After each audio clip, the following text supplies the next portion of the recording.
Good afternoon, everybody, and thank you for joining us for today's financial education webinar on the psychology of spending. My name is Vincent Delgado, and I am the Education Outreach Manager with Cesslock Federal Credit Union. I am very excited about today's webinar. It is truly one of my favorite topics. I thoroughly enjoy discussing this specific topic because it gets away a little bit from some of the traditional budgeting, saving, credit reports, things of that nature. It really dives deep into understanding how we spend, why we spend, and some of the outside influences that play a huge role in the way that we use our money. So before we dive any further into our presentation, I did want to take care of a few housekeeping items. We are recording today's webinar, and we are happy to share that you will be receiving a follow-up email from me with a link to the recording. So if you have to jump off early, if there's something that you maybe missed throughout this webinar that you want to revisit, you want to share with family or friends, again, you will get a link to the recording shortly after today's webinar. We encourage any and all questions during the webinar today. There is a Q&A link somewhere on your device, top for me, bottom maybe for you, but please ask any questions. Also, feel free to drop in the chat if you're having any audio issues, see if there's something I can't do to help. I am going to ask for some audience participation, especially here at the very beginning. Please don't be shy. Everything is going to remain anonymous. Your name won't be seen by anybody. So again, I encourage everyone to ask some questions, and I'll do the best I can at making sure I can answer those. And again, we will have some time for Q&A at the end as well. I think if there's anything else. Lastly, Cesslock is the largest locally owned financial institution headquartered here in San Luis Obispo. We've been around for over 80 years. Our members are local. The money stays local. And we couldn't be more proud and happy to serve the Central Coast. We offer monthly financial education webinars. So if this is your first time joining, welcome. We hope to see you at future ones. If you've attended a webinar in the past, thank you. And thank you for joining us again. Feel free to tell your friends, family, neighbors. Again, we have some great topics here coming up over the course of the next few months. But if there are no questions as of now, let's go ahead and dive right into our presentation, the psychology of spending. So to start, do you ever wonder why your quick clothing purchase online turned into $500 worth of clothes when you were planning on maybe getting one pair of shoes or one specific item? This is something I know my wife and I are guilty of. What about a trip to Target or Costco? You go in for one or two items, and then fast forward 30 or 40 minutes, you come out with a cart full of items you didn't need and a receipt all too long. Psychologists have found that there are several forces that govern our consumer behavior and cause us to make decisions that are not necessarily rational or in our best interest. However, understanding why we buy what we buy can help us make better decisions in the future. But why is this important? Why is there such an emphasis on this topic? A lot of folks put purchases on their store cards or credit cards. And if you obviously charge up too much, you're unable to pay off your balance in full. And you could end up with a lot of debt that takes years to pay off, cost thousands of dollars in interest charges. Even if you don't get into debt, overspending can take away from important savings goals like a down payment for a house, college, or retirement. So it is important for us to be having these conversations because over the course of a lifetime,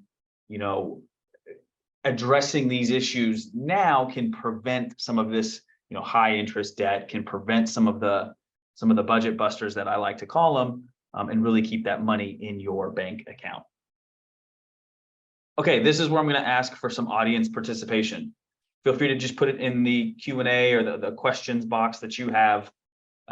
What types of products or services do you enjoy buying? I'll go first.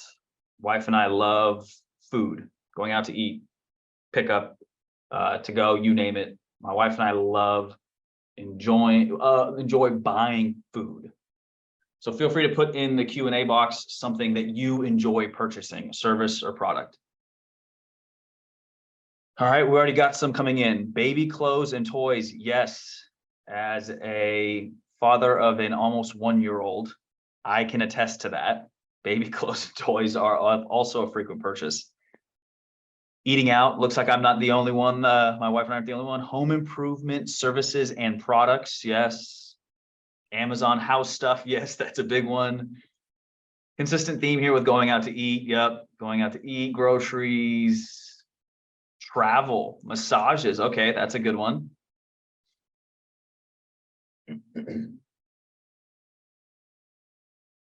All righty. Let's do our second question here. In what ways do you think you are a good spender? Another Amazon.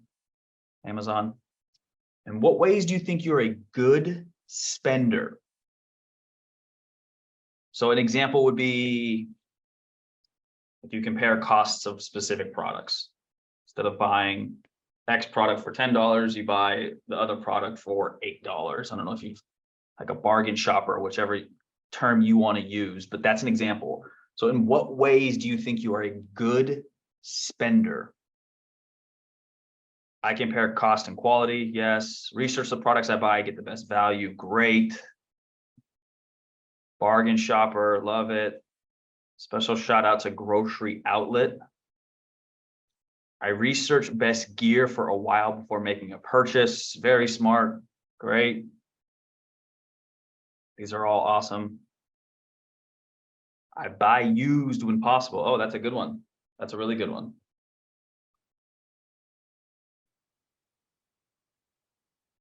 Give a couple more seconds here in case there's any other answers that come in. Okay, great.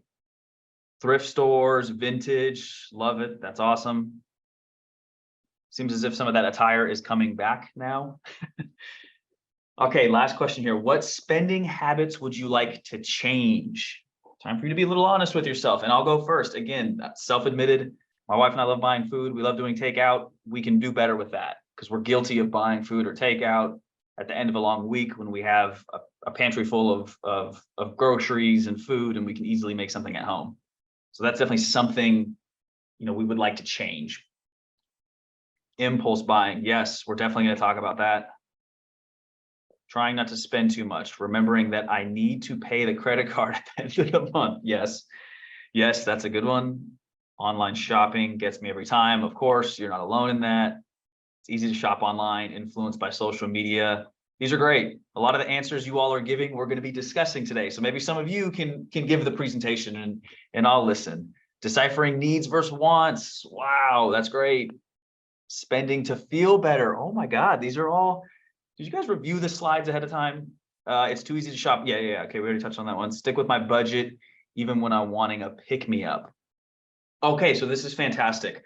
Full disclosure, you guys answered a lot of the things that we're going to be discussing, which is awesome because, we'll get a lot out of, the impulse buying and the deciphering needs versus wants. And we're going to talk about the online shopping and maybe being encouraged to buy. So this is great. And that was really the purpose of me asking these questions of the audience. First and foremost, it's to get you to maybe think internally, about some of the things that you like to buy, why you like to buy them, where you can improve. It's also good to hear that you're not alone, right? It's good to hear that, I'm not the only one that enjoys having takeout. Not that I didn't think I was, but you're not the only one that does impulse buying. And you're also not the only one that does cost benefit analysis and researching a product before you buy it. You're not the only person doing that as well too. So hopefully this helped, get your mind thinking about some of the items that we're going to discuss. But again, really appreciate everybody participating. I might maybe asking for a little more participation in a few slides here, but again, greatly appreciate it. So let's go into something that I touched on in the introduction a little bit here, but the role of advertising. We're going to discuss this a little bit. We know advertisements and marketing really have one main goal, right? And it's to get you to buy something. They do this by playing on a lot of your emotions, fears, desires, and promising that the product they're advertising or that they're selling is going to meet those needs. You think of things like Like weight loss products are a big ones in their commercials. The before and after photos, which a lot of times we can see, that's even maybe not the same person, but it's definitely different lighting, makeup, you name it. Car commercials. The one that comes to mind is like Matthew McConaughey in his Lincoln Town car. Like he looks so cool driving it, and they're portraying that you're going to look just as cool if you're in this car. Clothing commercials, the list can go on. A lot of times these advertisements are that way because they know you don't need this product, but we're going to set the stage and we're going to show results that make you feel as if you do need this product. This is where we can become better consumers, where we can begin to tighten our budgets and wallets by realizing the difference between a product that's a want versus need, which someone already touched on the previous, when I was asking some of the questions. So try your best when you're sitting at home and you're watching commercials next time, or you're with your family and you're watching a program on TV and commercials come on, try your best to think about the validity of the images in the commercial that's actually being presented. Don't buy Gatorade just because you see LeBron James drinking it and you think now you have to because you play basketball regularly. There's nothing against Gatorade, but if you don't already buy it because it doesn't fit your needs, don't start buying it now because of that commercial or because it portrays an elite athlete drinking it. Therefore, you should too. We cannot avoid advertisements, but you can separate the feelings and emotions that advertisements try to play on. There's nothing against a Lincoln Town car. I'm sure they're fantastic vehicles. And there's nothing against Matthew McConaughey. He's pretty cool. I think we can all agree. But if you did your research prior to purchasing a vehicle and the Lincoln Town car met your needs, like safety, reliability, then great, that's the vehicle for you. You made a purchase based on research and identifying your needs in a vehicle. You didn't make a purchase based off of your wants and desires and because you thought you were going to look just as cool as Matthew McConaughey driving it. And that's the goal we're trying to achieve when it comes to kind of rising above the role of advertisements. It's easier said than done, of course, but if you can think about it a little bit further, you may begin to ask yourself internally some questions about, do I really need this product or do I want it because the advertisement made me think it was cool or I needed it. Another note on advertisements that we should probably be paying closer attention to are the brands that we purchase. Some of us become so attached to a brand or a logo, and we continue to buy that specific item, not realizing there's a cheaper option or alternative out there. You can think of things like cleaning products are a great example of this. NyQuil is another good example. It's just a specific example. When you're sick or your kids are sick and you need to go get NyQuil or Dayquil, and you go to CVS and there's the NyQuil and it's just throwing a number out there. It's $14. But then there's the CVS generic brand of their version of, NyQuil, and it's $8 or $7. So it's almost a fraction of the cost or half of the cost. But for whatever reason, you've always stuck with buying NyQuil. That's a good example of, you may be needing to, or if you so desire to, tighten up your budget a little bit, switch your loyalty to a brand.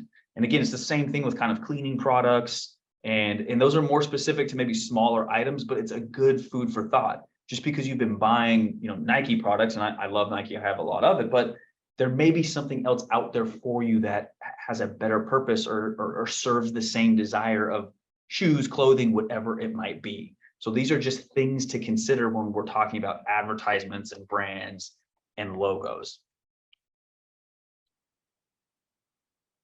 Keeping up with the Joneses. Unfortunately, we live in a society nowadays that judges us by our appearances, the things that we wear, the car we drive, the house we own, things of that nature. Because of this, many people buy things to appear well off or fit in with others around them who are in different financial situations. And we call that keeping up with the Joneses. Maybe you have a neighbor or a family member who you feel you must keep up with. This urges you to continue to spend money, which could cause a difficult financial situation. In this social media world we live in, which was, again, shared when I was asking questions from the audience. It's important to stick to your own financial plan and not be influenced by others around you, be it friends, family, social media, TV, whatever. That's not to say that you can't buy anything nice for yourself. I'm not saying that at all, but make sure that when you're making that purchase, that it fits within your spending plan, or that you've set a goal, you've saved up for it, and you purchased that item.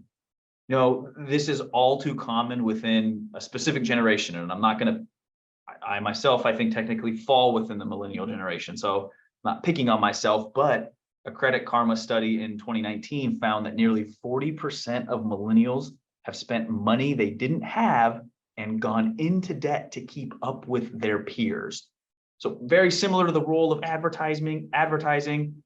When making a purchase, again, it really comes down to, is this a want or is this a need? Is this, I'm doing it because I'm feeling a type of peer pressure to keep up with an outside factor or influence. Spending habits. This is a big one. A big part of examining how and why we spend money is looking at our spending habits. Life is busy for every single one of us, and every day we're forced to make hundreds of decisions. You know, because of this, we're often adopting habits that become part of our routines. Sometimes those habits are spending-based habits, other times they're other things. A few examples could be including, buying every coffee every morning from Starbucks or a coffee shop down the street, or buying lunch every day from the sandwich shop. On the surface, these may appear harmless, and they may have been developed during a thriving financial situation when you may have had the funds to be able to do this. But as time goes on, these habits may become unsustainable. This is something that personally really impacted me a few years ago. I love bagels. For whatever reason, I love carbs in general, but I really love bagels. And prior to COVID, I was regularly stopping by a bagel shop on my way into work for breakfast. I'm talking 2 or 3 times a week. Once COVID hit and people were forced to work from home and I wasn't going into work, this habit stopped. And I'll be completely honest, after a few months, I've noticed my bank account looks a little better than it did maybe 4 or 5 months ago. And I started thinking about why that could be. Most all of my expenses were the same, but then I started realizing some of the habit-based spending, like purchasing breakfast, purchasing coffee, purchasing lunch, made a huge impact on my bottom line. Understand that I'm not saying you should never buy coffee or never get that bagel when you go into work, because occasionally I still do, admittedly, but it's the repetitive nature of that spending on these types of items that can be maybe made or consumed at home for a cheaper price, make a huge difference on your overall budget. You may not see a huge difference, in the first week or two, but I'm talking about 5, 6, 8, 10, 14, 20 months down the line.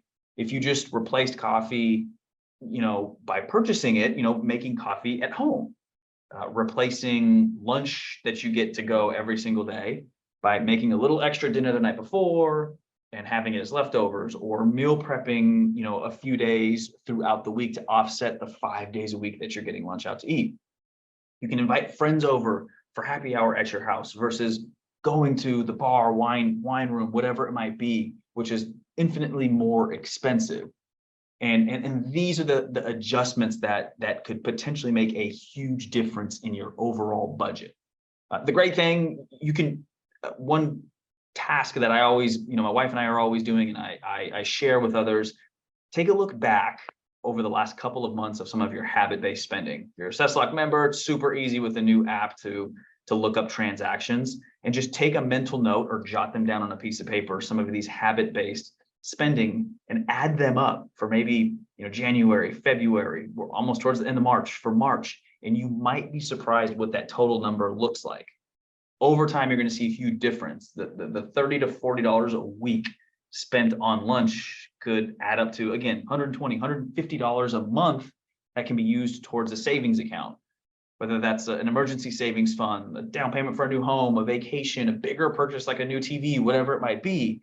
just scaling back on some of this habit-based spending that you do could really be the key difference to accomplishing some of your savings goals or beefing up your discretionary fund.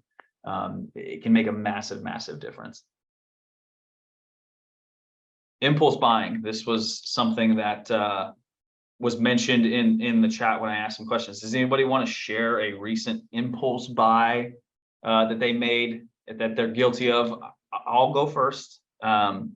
A little embarrassing, but Girl Scout cookies. They're great. I'm not saying you shouldn't buy them, but I've already admitted I have a little less willpower when it comes to food, and especially sweets. They're asking me for boxes. It's hard to say no. I bought 2 or 3 of them coming out of Ralph's across the way from our work, when I had 4 or 5 boxes already at home from neighbors and my niece. But again, it was just an impulse purchase. Hey, I'll buy some, and I didn't need them at all. So a greenhouse when I have no plants. Yeah, I'd say that's a little bit of an impulse purchase.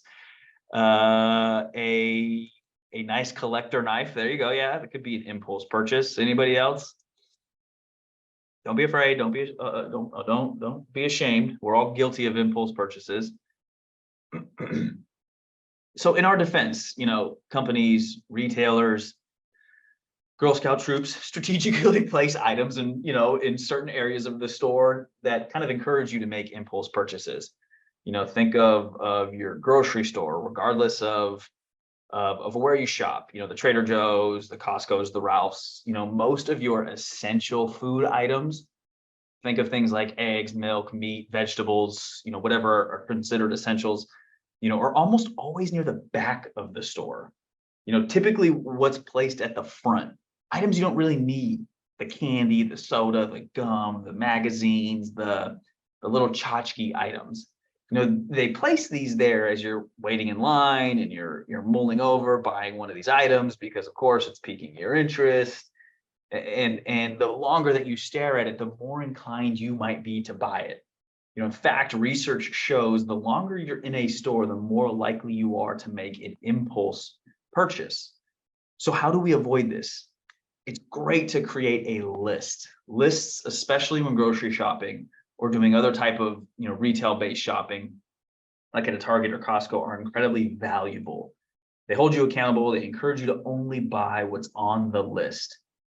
This is, again, when I'm giving these presentations, I like to be 100% transparent and give personal, stories as it relates to this. But it's a huge, funny conversation between my wife and I, because she's not a list person when she goes to the grocery store, and when she does the grocery shopping, sometimes there's no telling what we'll come back with and how much we've spent. I'm the total opposite. I take a list, I cross it off each item with a pen as I shop. I get exactly what we wanted to go, nothing more and nothing less, which is sometimes maybe a bad thing, but this helps, prove the point that shopping with a list can help your overall spending, as it eliminates some of those impulse purchases. And I sometimes see it, and it's nothing against Trader Joe's, but I sometimes see it at Trader Joe's. They have a section where it's just kind of a catch-all of random things. And there was a spice that you would put on like maybe meat or fish or whatever. And I just, in the back of my mind, I couldn't imagine like purchasing the spice. I'm sure someone bought it, they took it home, they tried it on something, like, this is awful. And it's just again, it's an impulse purchase, and it's kind of a waste of money, to be honest. So these are the types of things that, if you have a list, you only need, X, Y, and Z, or A through Z, whatever it is, you buy those items and you get out of there. And it's almost kind of a game, right? Also try to avoid, the browsing or the window shopping. Avoid getting, stuck talking to the salesperson. Some of us have a hard time saying no and end up making purchases, like me with the Girl Scout cookies. Again, with all these topics we're touching on, one box of cookies isn't going to ruin, our budget. However, it's the continuously justifying these purchases that are necessary, and developing impulse purchases as a habit can be detrimental to your overall financial plan. So you'll see a theme here. I'm not giving these one specific examples as being the downfall to a budget. It's the continuous, impulse purchases, the continuous habit-based spending, the continuous justification of, buying something that's, a want and not a need is long-term going to potentially have an impact on your overall finances. So just kind of view these things maybe from that lens, and it will definitely make a difference.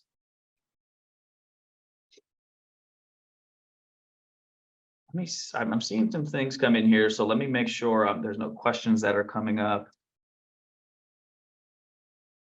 Window shopping is fun. My sister has a license plate frame. Yes, shopping is a sport. Yeah, there you go. That's a good one. Bargain hunting. We all love buying something on sale. We kind of mentioned at the very beginning, what do we do well? Folks said, buying something that's on sale.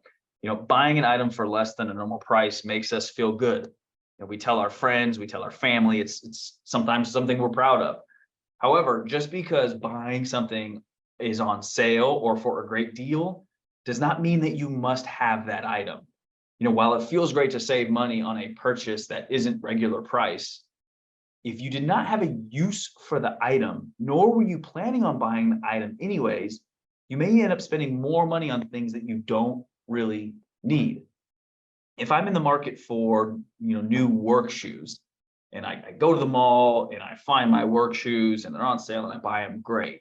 But then I walk out of there with new basketball shoes just because they were on sale when I didn't need them. And I walk out of there with, a few t-shirts just because they're on sale, but I didn't need them.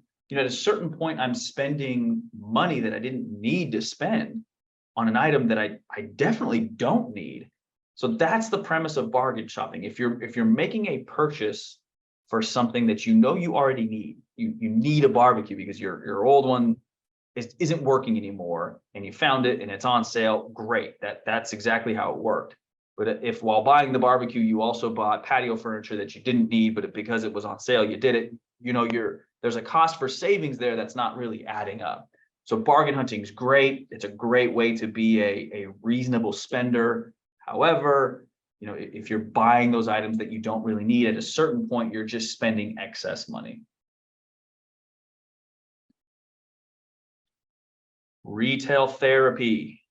A lot of us turn to retail therapy as a coping mechanism when we're feeling a range of emotions, upset, sad, you name it. Research shows that buying something increases chemicals in the brain that regulates happiness. A lot of this happened during COVID. Many of us were locked in our homes, feeling a range of emotions, and with the ease of online shopping, we turned to retail therapy. The issue with retail therapy is it's a temporary replacement that could have lasting impact. Whatever emotion you're trying to escape will likely return after you're done shopping.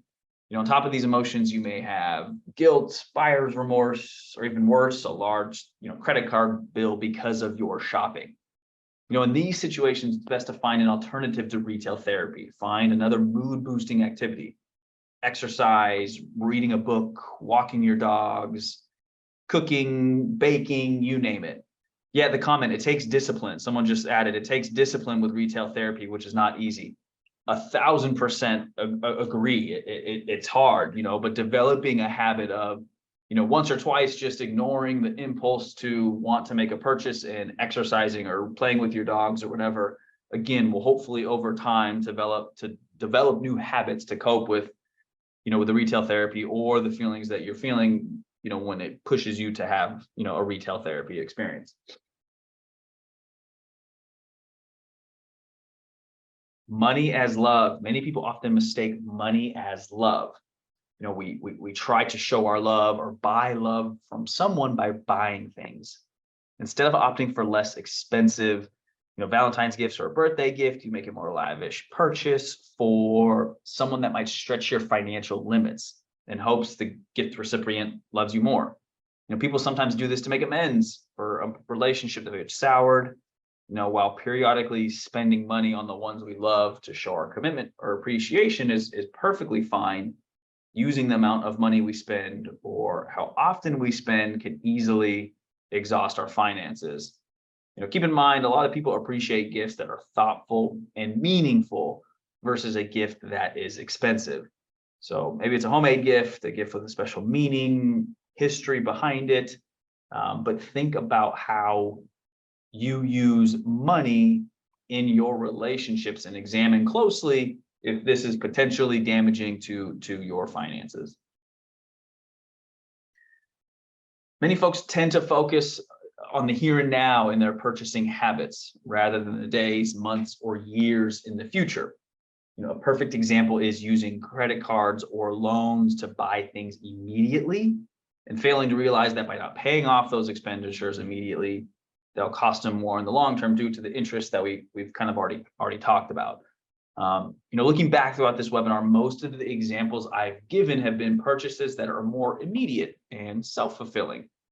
I understand that saying no to a purchase or experience is a lot harder than it seems, and opting for saving money versus spending isn't as exciting, but it's this decision that will make you, hopefully,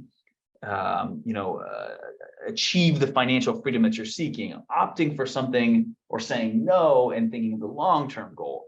And if you've oops, I'm sorry, jumped ahead here.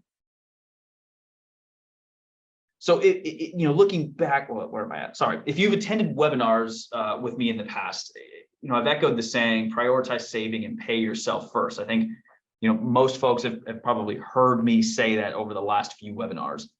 Pay yourself first. Always pay yourself. The act of saving money is kind of paying yourself. Put the desire to be secure in things like retirement, buying a home, building an emergency savings fund. Prioritize the comfort in knowing that you're doing those things over the impulse purchases. And that will maybe, shift your mindset on how you're viewing some of these purchases. Prioritize that saving today. You can do it through direct deposit. The sooner that you save now, the more that you're going to have later. And I think that's something that we definitely are all seeking. The role of credit. We have one or two more slides here, folks. I appreciate everyone sticking around. The availability of credit can make it very easy to overspend, especially if you're naturally consider yourself a spender. Research shows that people spend more when using credit cards versus cash, which isn't really a surprise if you think about it. The ease of swiping your credit card comes with a cost that most people forget to factor in when it comes time to pay their credit card bill. The simple solution is practice using more cash and debit cards for your purchases. When using a credit card, you're not parting with any physical money at that specific moment. You swipe the credit card, they charge it, you get a statement, later on that month. It's kind of a back of the mind transaction. With cash or a debit card, your money, for the most part, especially cash, is taken instantly. Or sometimes with a debit card, you swipe it and you look on your mobile app, within 5 minutes, that money is removed from your checking account. So it makes it a little bit more immediate, which might allow you to second guess your purchases a little bit more, make you think a little bit more about that purchase you're making. For more information on debt management, we dive deeper into decreasing your debt during last month's webinar. If you'd like a link to that recording, just send me an email and I'll get it over to you. But the same premise remains, paying attention to how much we use and swipe our credit card and practicing using a little bit more cash or debit could hopefully balance out the needs versus wants purchases that you're making. So as we kind of close out this webinar, I think there's a few different themes here that we've discussed that can help make us more conscious consumers, more aware consumers. Thinking about things like, will I really use this product or service? What are maybe the motives for making this purchase?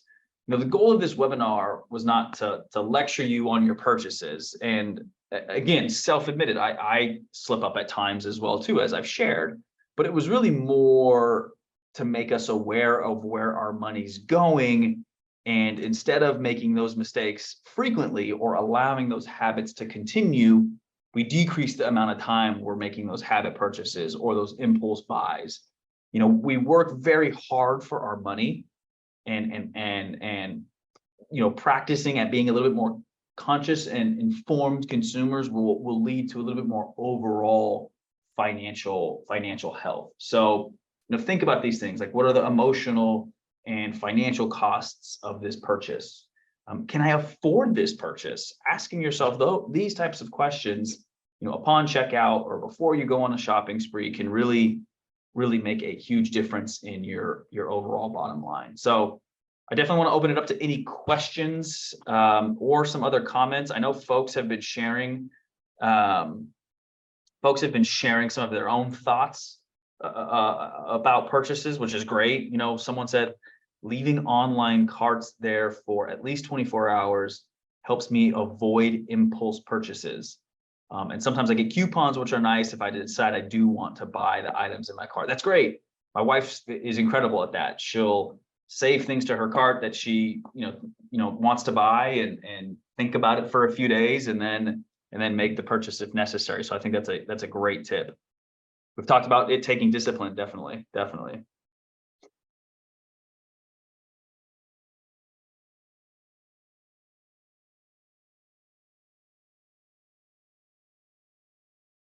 So we've got a question here. Let me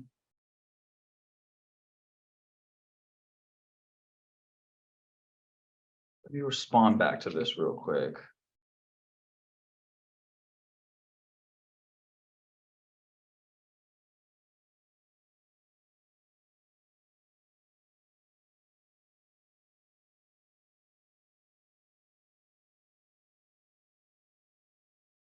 Someone was asking a question about online bill pay, so I had to reply back. Every bad decision usually starts with a lie. I can afford this. The lie is usually to yourself. You're not wrong. That's a good way to look at things. Any other questions or comments? Feel free to ask away. I have a little time.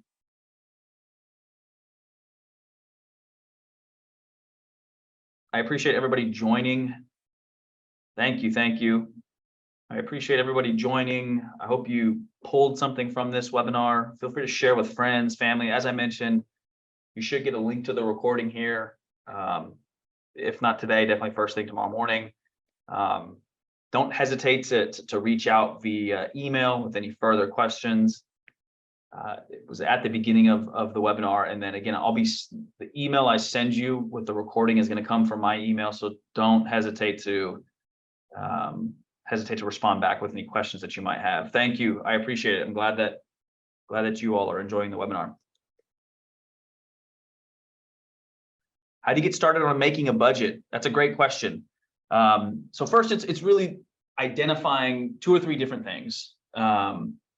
First, it's your income, establishing what that income is and where you're getting your money month to month, whether that's a job, whether that's other type of income that you're having, but it's listing your income in one column. The second is you want to start laying out your expenses and really your concrete expenses first. What's your rent, your mortgage, your house payment, your bills that are fixed month to month, your water bill, your PG&E bill. While I know that can potentially fluctuate, getting a rolling average of those 12 months, but making sure you're establishing your fixed expenses. Next thing in that expenses column is some of your discretionary spending. So these are things like hobby-based spending that you have. Also include in there any debt payments that you're making. So if money is going out to things like credit card bills, maybe other types of personal loans that you have out there, making sure you're listing that as well too. And then any saving that you're doing, if you're transferring money over every month to a savings account or whatever it might be, making sure you're listing that as well too. Obviously, the biggest rule of thumb is you never want to spend more than you make. If you're upside down on that, it's really time to examine your expenses. And usually the first place to look at is either your discretionary expenses or that credit card and debt payments that you're making. So again, listing out your income, listing out your expenses, totaling out those columns, and looking at what your bottom line or the difference is. Always, my rule of thumb has always been, doesn't matter how much money you have or how little your salary is, you never want to be in a situation where you're spending more than you're making. What percentage of your net income should go towards savings? It's a great question. The numbers kind of vary out there, but it's anywhere between 7 to 10% of your monthly income should be going to savings. Whether that's into an emergency savings fund, whether that's into an overall just savings account. But the rule of thumb has been between 7 to 10%. Also remember that you probably, it just depends on your specific situation, but you may already be saving into like a 401k. Factor that in as well too. If you're thinking that 7 to 10% is a little too much, you may already be contributing 5, 6, or 7% into a 401k. So that's just something to consider. So don't be so harsh on yourself if you're not at that 7 to 10%. Look at other ways that you may already be saving.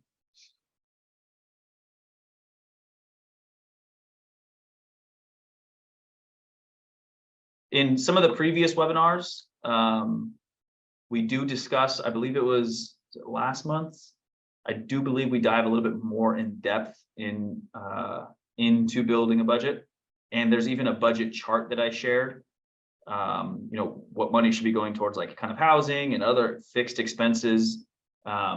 So feel free to send me an email and I can share the recording from last month's webinar, which dives a little deeper into creating a budget and what percentage of your budget should be going to what fixed expenses.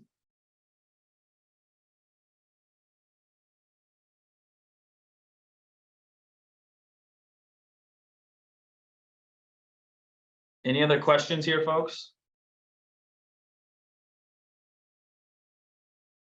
So lastly, again, we have some great resources here at CESLOC. Green Path Financial Wellness, they're a partner of ours. If you're an individual that might be struggling with, debt and looking into getting a debt management plan or something of that nature, Green Path can help if you're a CESLOC member. So feel free to give them a call below, or again, send me an email and I'd be happy to make a connection.